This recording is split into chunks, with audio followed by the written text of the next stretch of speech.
I remember the first time I heard about flipping a classroom, and when I read what it's about and how you create it and what it turns your class into, I think the first thing I thought is, wow, that makes a lot of sense, and it just seems like it simply would work.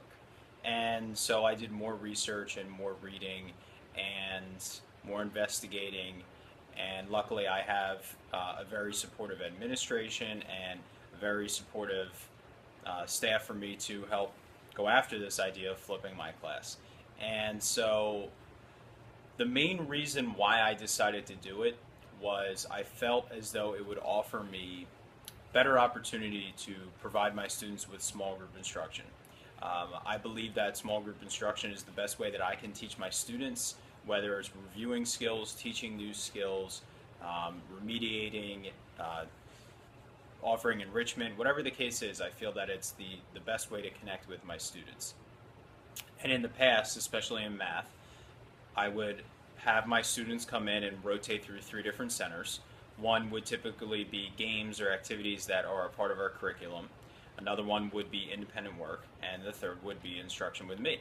And so when the students would walk in the past, the first group that I would see would potentially be students that I felt needed the most support from me and teaching the new skill.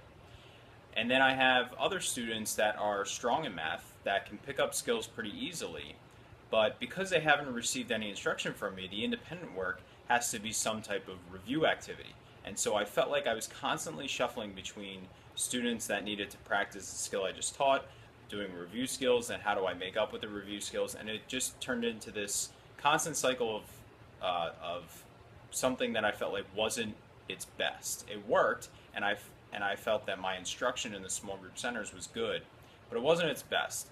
And then I found the flipped classroom as this way of totally solving this problem by just flipping when the instruction happens. And now my students are coming in with this prior content knowledge of a 5 to 10 minute lesson where they are seeing the skill and they are seeing the activity that we're going to be working on. And now those students that are grasping the concept quickly can come in and do it right away. And they don't need to see me first.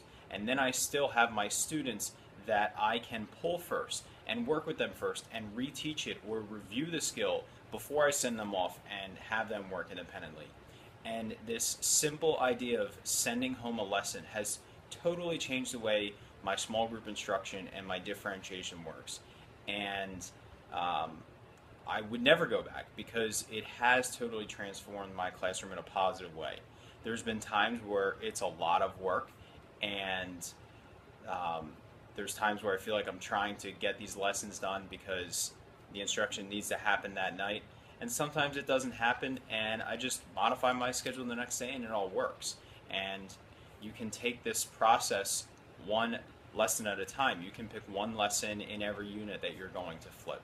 And then in a few years, you have all of your lessons that you need that are flipped and ready to run with your students. You can pick one unit that you're going to try this different style of teaching. But the biggest thing I would suggest is know why you want to do it. Don't just flip because you want to say, I'm a flip teacher, like you're a part of some cool club. Have your reason of what you want to accomplish. I told you mine, what's yours?